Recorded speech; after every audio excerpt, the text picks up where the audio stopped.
নামটা জানি কি? লাইলি। তরে আমার ভাল লাগছে। হোটেল আইস টাকা লয়, গুলিস্তান চেনস না? বেচা কেনার বাইরেও তরে আমার ভাল লাগছে। তো আমি কি করবো? সংসার করবি? ওই হোটেলে গতর বেশি আমি। হোটেলে কাছে ছেড়ে দিবি? তাতে চলবো তোর? মাগিরে বিয়া করবি? চলবো। চিন্তা করি। দেখ চিন্তা করে দেখ, তুই আর আমি আলাদা করে একটা ঘর নিলাম, সারাদিন কাম শেষে বাইক ফিরলাম, রাতে গরম গরম ভাত খাইলাম।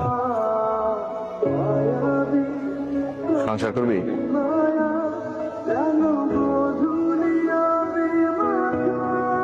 কিছু পাওনাটা আছে, এগুলা লয়া আজকে কাম ছেড়ে দিব। তাহলে তো একটা বড় দেখা ঘর দেখতে হয়। তুই কি দেখবি তুই জানো, আমি গেলাম। তাহলে আজকার থেকে কিন্তু তোর দেওয়ান সব আমার। আজকাতে না কালকাতে।